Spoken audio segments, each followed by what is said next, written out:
Serge Autonveille à Ariel Shipman.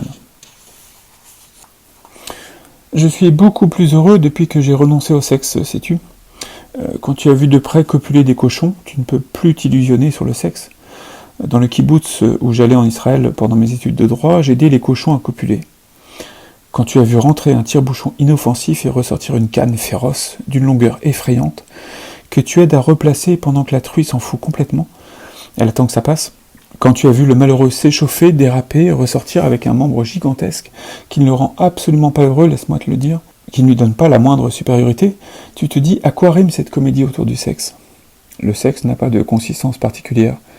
C'est un élément du paysage, y compris l'émoussement du désir avec le temps, ça fait partie du paysage. C'est aussi inévitable que les cheveux qui tombent ou l'arthrite, sauf que c'est moins grave que l'arthrite. Ouais, tous ces malheureux qui ont mis le sexe au centre, par pur effet de conditionnement. Pardonne ce vieux clicheton, mais c'est quand même mieux à l'état de désir. Arrive un âge où tu en as conscience. Si passé 25 ans, tu n'as pas encore compris que c'est souvent mieux à l'état de désir, c'est que tu manques d'imagination. Avec Marie-Claude, on a presque atteint le calme plat. De temps en temps, une bricole, mais bientôt tout ça sera derrière nous. Le samedi, on fait des boutiques. Je sers de chauffeur accompagnateur, ce qui, paraît-il, est peu fréquent. Ce sont les vendeuses qui me le disent. Je suis félicité par les vendeuses pour ma patience et mon intérêt. En revanche, mon opinion n'a d'effet qu'unilatéralement. Marie-Claude n'achètera pas ce que je n'aime pas, mais elle n'achète pas ce que j'aime. Je n'arrive pas à lui faire acheter de la couleur. Nous sommes condamnés au beige, au gris, au noir et au bleu marine.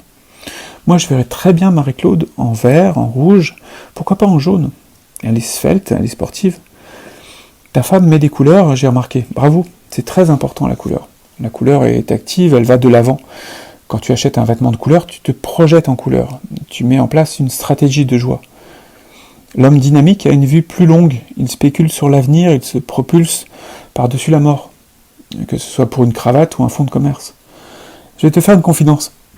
Devant des gens qui n'ont plus envie de vivre, je ne dis pas du tout que c'est ton cas, mais admettons que tu as momentanément perdu ce qu'on appelle l'énergie vitale. Je suis convaincu que tout discours est impuissant. Si je commence à vouloir te remonter le moral, je vais me gargariser de mots qui seront autant de cautères sur une jambe de bois. Cela dit honnêtement, je suis pas sûr que cette robe de chambre soit de nature à te remettre en selle. Pourquoi te présentes-tu dans cette robe de chambre ? Tu te présentes dans cette robe de chambre qui n'est pas n'importe quelle robe de chambre, et que tu n'as pas choisi au hasard. Tu te présentes dans ce vêtement sinistre et relâché par coquetterie inversée. Tu veux paraître laid et calamiteux. Lors de ma première visite, j'ai pensé immédiatement « il veut paraître laid et calamiteux ». Et j'ai même eu envie de rire. Seulement maintenant j'ai l'impression que tu t'es consolidé dans cette tenue, comme si ton être se réduisait à cet aspect gélatineux, sans la moindre trace de virilité ou d'érotisme, cette robe de chambre. L'amitié exige de le dire, t'abrutit, et te tire vers le néant. Comme d'ailleurs, si tu veux mon avis, toute robe de chambre, la robe de chambre est une folie. Quiconque se met en robe de chambre est aspiré vers le néant. C'est comme ça, la robe de chambre est mauvaise. Et peu importe sa forme, son tissu, sa couleur, Bolonera s'est pendu en robe de chambre. Lucien Gros a eu son attaque en robe de chambre. Althusser a tué sa femme en robe de chambre. Hélène étant elle-même en robe de chambre, et ainsi de suite. À moins d'être Roger Moore dans Simon Templar, la robe de chambre conduit droit à la catastrophe. Nadine Shipman à la psychiatre. Dois-je me lancer dans une liaison sinistre, immodérée et chaotique avec Glenn Vervorsch, l'homme que vous avez croisé ici l'autre jour ? Je me réveille à l'aube, même le dimanche. À l'aube sans raison, je suis vieille maintenant, je guette le soleil. Je sais qu'un jour il n'y aura la dalle, alors pourquoi pas Glenn Vervorsch ? Je suis prête à me jeter dans les bras de n'importe quel porteur de fleurs, n'importe quel faiseur de gestes tendres, n'importe quel diseur de mots consolants. Glenn Vervorsch donnait des cours d'anglais à nos enfants. Autrefois, je plaisais à ce garçon. Tôt ou tard, un homme peut avoir n'importe quelle femme.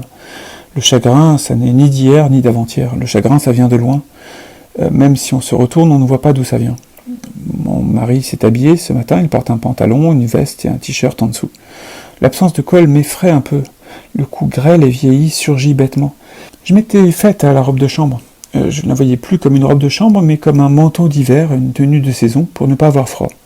Quand nous nous disputions, mon mari quittait la pièce. Ariel a toujours quitté la pièce. Les hommes quittent les pièces. Ils ne veulent pas parler, ils ne veulent pas argumenter. Ils quittent la pièce comme si leur absence allait nous tuer, et ils ont raison. Quelquefois, il allait jusqu'à quitter l'appartement. Il faisait exprès de claquer la porte violemment. Il avait à cœur de faire trembler les murs. Jamais il ne revenait, je veux dire, à temps, lorsque le retour signifiait une volte-face, un regret. Est-ce qu'il existe dans la vie ces revirements qu'on voit dans les livres et dans les films? Hommes qui sautent des marchepieds, remontent 4 à 4 les escaliers. Dans la vie réelle, il n'y a pas ces demi-tours éperdus, non. Dans la vie réelle, on ne revient pas.